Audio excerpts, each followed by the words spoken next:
ధ్యానం వల్ల లాభాలు. సమస్త మానవాళికి ముఖ్యంగా ఆంధ్రులందరికీ నమస్కారాలు చేస్తూ, ఈరోజు ధ్యానం వల్ల లాభాలన్న విషయం గురించి మనం విశేషంగా తెలుసుకుందాం. పిరమిడ్ స్పిరిచువల్ సొసైటీ స్థాపించబడింది. ధ్యానాన్ని పరివ్యాప్తం చేయడానికి.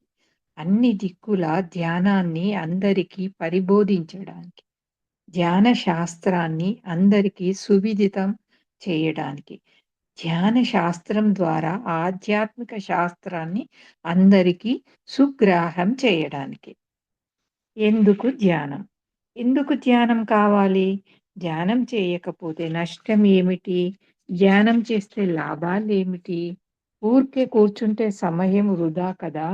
అని అనడం సబబే. తెలియనప్పుడు కనుక తెలుసుకోవాలి మనం. ప్రతి ప్రశ్న వేయాలి. ప్రతి ప్రశ్నకు సమాధానం తెలుసుకోవాలి. ధ్యానం ఎందుకు చేయాలి? చేయకపోతే నష్టం ఏంటి? My dear friends, my dear masters and my dear God's, ధ్యానం చేయకపోతే అన్నీ నష్టాలే. ధ్యానం చేస్తే అన్నీ లాభాలే. మై డియర్ ఫ్రెండ్స్, మరొక్కసారి అందరికీ ప్రణామం చేసి చెప్తున్నాను. ధ్యానం చేయకపోతే ఏ టు జెడ్ అన్నీ నష్టాలే.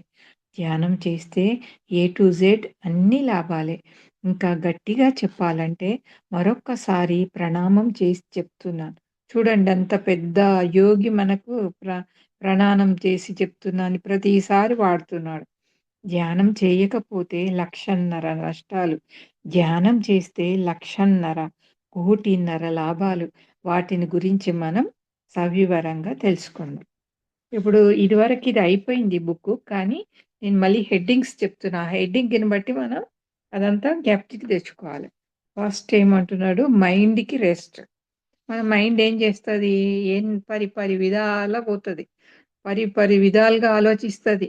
ఏం పనుండదు. ఎక్కడెక్కడో విషయాలు తెచ్చి పెడతది. ఎక్కడెక్కడో బంధువుల దగ్గరికి లాక్కెళ్తది. హ్మ్. అవసరమైతే విదేశాలకు గూడా తీసుకపోతది. మన బంధువులు ఉంటారు గదా! దానికి రెస్ట్ ధ్యానం జేస్తే. ముసలితనం ఛాయలే రావు. ముసలితనం ఛాయలే రావు. అంటే ముసలితనం ఛాయలే రావంటే మొత్తం నువ్వు యంగ్ అయిపోవడం కాదు. ఇప్పుడు ఆ అమ్మ చూడు ఇంత ఏజ్ లాగానే ఉంది. అలా అనుకుంటాం గదా! పైపైన గెస్సులు. అలా అన్నమాట. ముసలితనం రాదు అంటే అస్సలు రాకుండా ఏమో ఉండదు. ముసలి ఛాయలు గూడా లైట్‌గా కనిపిస్తుంటే ఉంటాయి.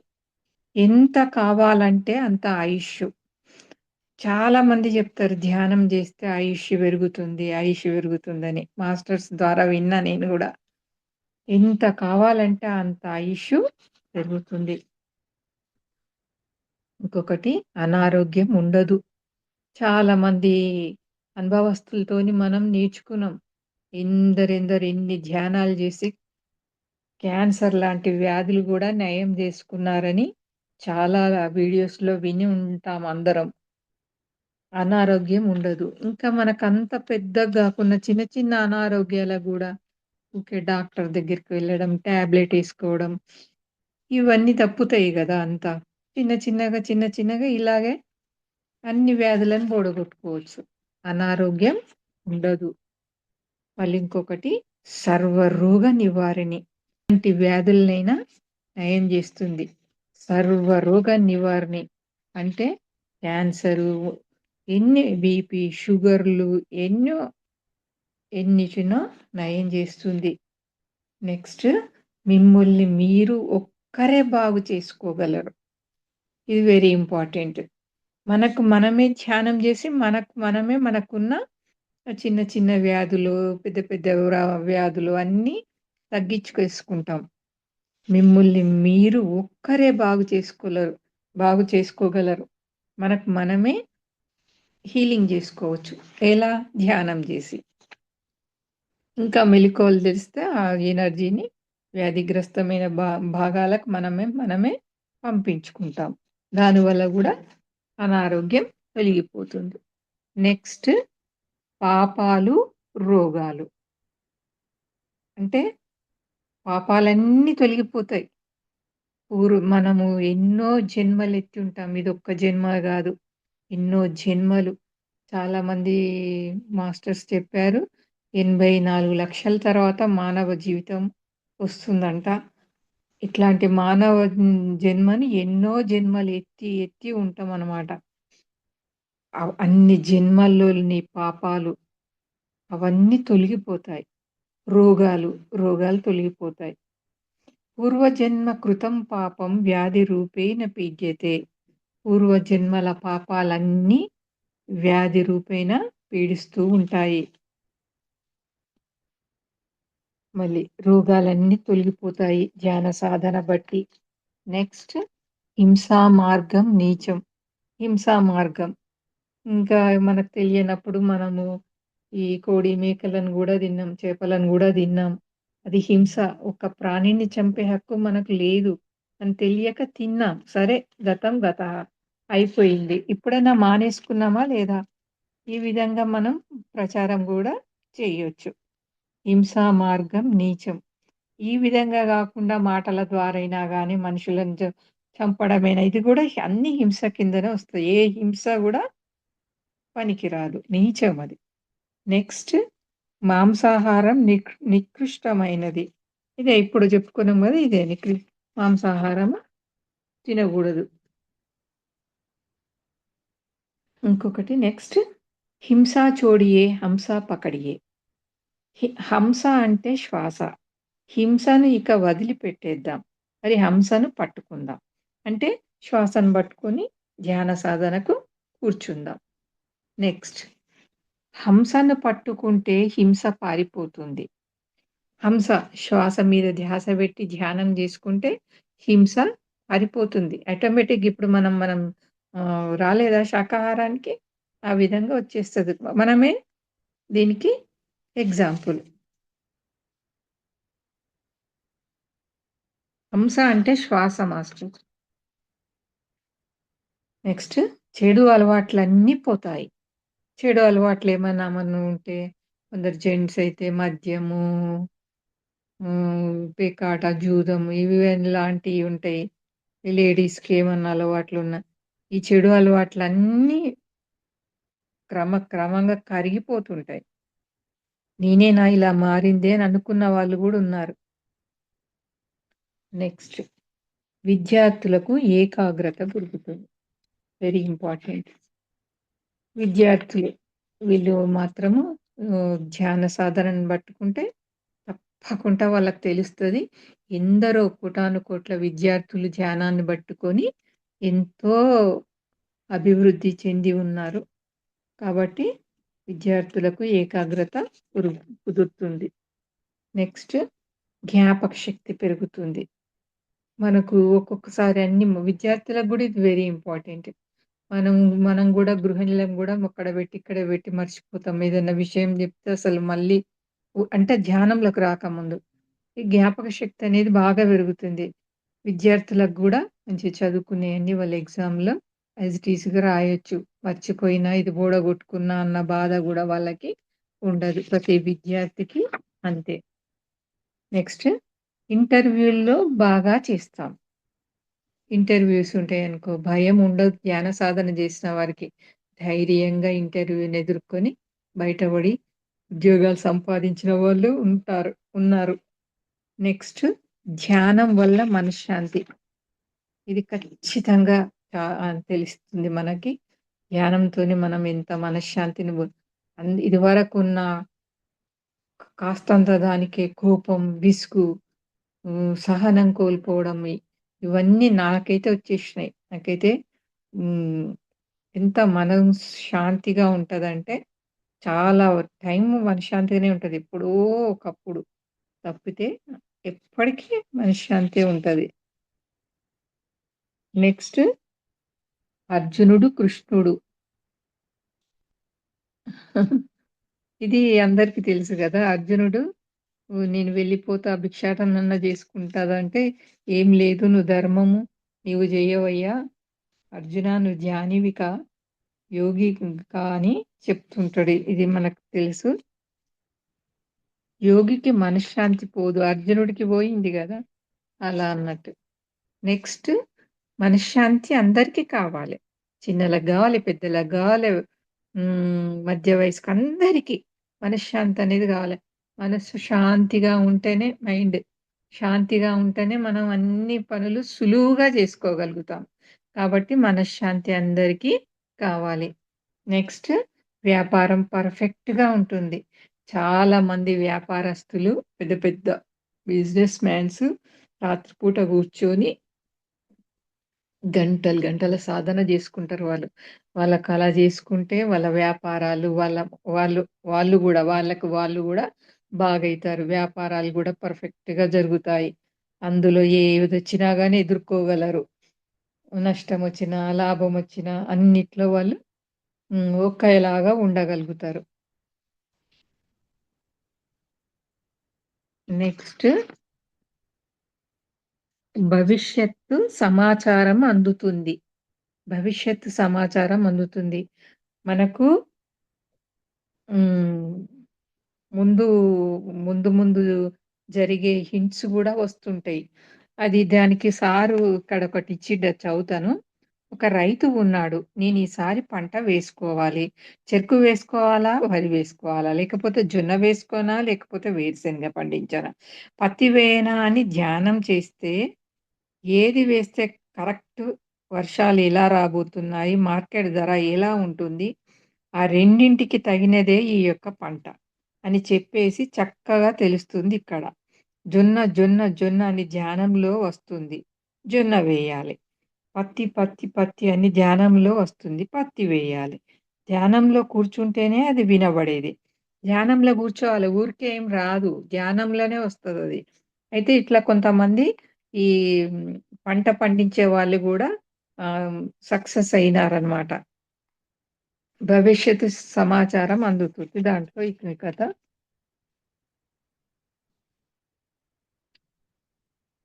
సంకల్ప సిద్ధి. సంకల్ప సిద్ధి అంటే మనకేమన్నా కోరిక అంటే అవసరానికి కావాల్సిన కోరిక, అనవసర కోరికలు గాదు.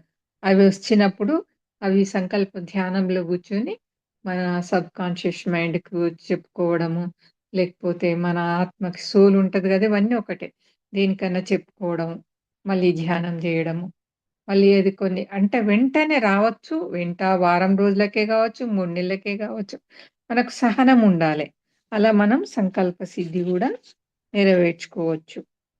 నెక్స్ట్ ఇతరులను ప్రభావితం చేయవచ్చు. మన వల్ల ఇతరులు గూడా ప్రభావితం గావచ్చు. అంటే చూడు తను ధ్యానం జేస్తుంది. ఏం లాభాలు లేనిదుంటాయా? అంటే ఎవరి ఆలోచన తగ్గట్టు వాళ్ళు. అందులో లాభమే ఉండి ఉంటుంది. ధ్యానం చాలా మంచిది. ఇది ఆధ్యాత్మిక అది అని ఎన్నో రకరకాల వాళ్ళు వచ్చేసి ఈ ధ్యానంలోకి వచ్చేస్తారు. నెక్స్ట్ అందరి చేత పనులు చేయించుకుంటాం. మనకు అంటే అందరి చేత మనం కావాలని వాళ్ళ శ్రమను మనం తీసుకోము. మనకి ఎప్పుడైనా అవసరం ఉంది. లోక కళ్యాణం కోసం ఏమన్నా అవసరం ఉంది. అప్పుడు అందరి చేత చెప్పగానే చేస్తారా? ఈమేమో చెప్తుంది అని అనుకుంటారు. కానీ మనం లోక కళ్యాణానికి నిజంగా చేస్తుంటే అది అందరూ మనకు పనులు చేసి పెడతారు. అందరి చేత పనులు చేయించుకుంటాం. నెక్స్ట్ కర్మల్లో కౌశల్యం. కర్మల్లో కౌశల్యం. అంటే ఈ సారొకటిచ్చారు. ధ్యానం చేసి సంగీత కచేరీ చేస్తే నా సంగీత కచేరీలో ఎఫిషియన్సీ పెరుగుతుంది. నా రాగాలు బాగా పలుకుతాయి. అలా అన్నట్టు కర్మల్లో అంటే. కెమెరాతో ఫోటోలు తీసుకోవాలి. ధ్యానం చేసి ఆ ఫోటో తీసుకుంటే ఆ ఫోటోల్లో ఫోకసింగ్ బాగా తెలియటం తెలుస్తుంది. ఇలా ప్రొఫెషనల్‌లో ఎవరి విద్యల్లో వాళ్ళు రాణింపు కలుగుతుంది. Next international quality. International call క్వా క్వాలిటీ గురించి. 'అమరత్ శిల్పి జక్కన్న' ఎంత ధ్యానస్తుడైతే గాని ఈ జన్మల్లో ఆయన అంతటి అమరశిల్పి కాజాలడు. ఇంత ధ్యాన శక్తి ఉంటే గాని త్యాగరాజ స్వామి అన్ని చక్కటి కీర్తనలు రచింపజేసి ఉంటాడు.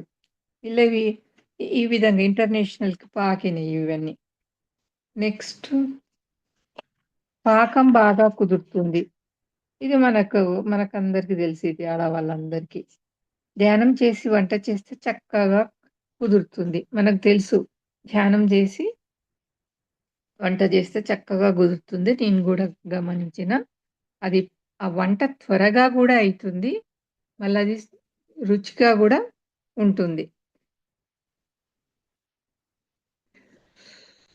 నెక్స్ట్ నాణ్యత పెరిగితేనే ఆర్థిక లాభాలు.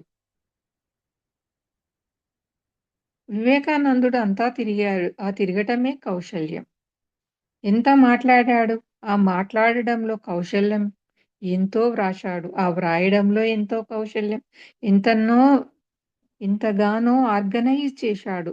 అన్ని మఠాలు. అందులో కౌశల్యం ఎలా వచ్చింది? ధ్యానం ద్వారా వచ్చింది.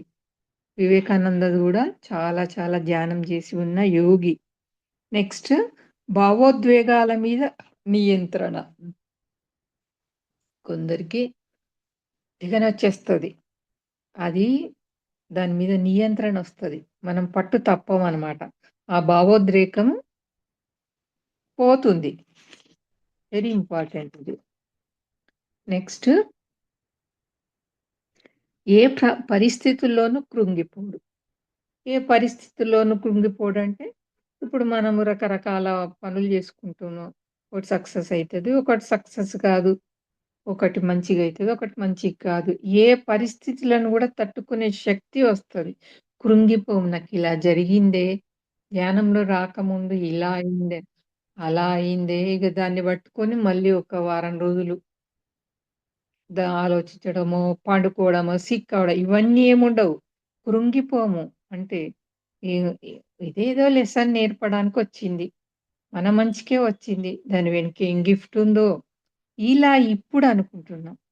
ఏ పరిస్థితుల్లోనూ కృంగిపోము. నెక్స్ట్ ఏ పరిస్థితుల్లోనూ కృంగిపోడు. ఏ పరిస్థితిలో గూడా కృంగిపోడు. నెక్స్ట్ సమయం వృధా కాదు. ఇప్పుడు నాకైతే ఒక్కొక్కసారి మైండ్ ఆలోచిస్తది. ఎటు పోతుంది మైండ్ ఏం చేస్తది? ఓహో! ఖాళీగున్నానా? ఓహ్! వద్దొద్దులే అని ఏదో మెడిటేషన్ స్పిరిచువల్ బుక్కే పట్టుకుంటాను. లేకపోతే ఇంట్లో ఏదన్నా మనవంతు పని ఉంటే ఏదన్నా జేయడం. ఇదే డైవర్ట్ అయితున్నా. లోపల నుంచి మనకు తెలుస్తూనే ఉంటది. వచ్చేస్తూనే ఉంటది. ధ్యాన అనుభవాలు. ఈ అనుభవాలన్నీ మనం కలిసి అన్నీ చర్చించుకుంటే, ఓహ్! ఇలా అయితుందా అని మనం ఇన్‌స్పైర్ అయితామన్నమాట. నెక్స్ట్ అనేక శరీరాలు ఉత్తేజితమవుతాయి. మనకి 7 శరీరాలున్నాయని మనం నేర్చుకున్నాం గదా! అవి ఉత్తేజితమైతే మనకు చాలా మంచిది. సూక్ష్మ శరీరం ఉందనుకో, అది సూక్ష్మ శరీరంతోని మనం బయటికొచ్చేసి మొత్తం చూసుకోగలుగుతాం. అనేక లోకాలు తిరుగుతాం. నెక్స్ట్ బ్రహ్మానందం వస్తుంది. ఈ ఆనందం జూడండి మనకు ఒక్కొక్కసారి లోపల నుండి ఎందుకింత ఆనందం అయితుంది? ఎందుకింత చాలా సంతోషంగా ఉన్నా అని నేను గమనించుకున్నా. బ్రహ్మానందం అంటే ఎంత గొప్పది. నా గత జన్మలన్నీ చూసుకున్నాను. ఈ ధ్యానం ద్వారా కొందరు గత జన్మల్లో చూసుకున్న వాళ్ళు ఉన్నారు. అవసరం అనుకున్న వాళ్ళు చాలా గంటలు కూర్చొని ఈ గత జన్మల గురించి తెలుసుకోవచ్చు. మనం బ్రహ్మర్షి అవుతాం. పత్రి సార్ కాలేదా బ్రహ్మర్షి? మనం గూడా గావచ్చు. వాళ్ళకి సాధ్యమైంది మనకెందుకు కాదు? మనకు అయితుంది. మిత్రలాభం కలుగుతుంది. ఈ లాభాలన్నీ నేను పొందాను. అందరూ పొందాలి. సార్ జెప్తున్నారు. ఈ జ్ఞానాన్ని అందించిన పత్రిజీ సార్‌కి హృదయపూర్వక ధన్యవాదాలు. Thank you masters.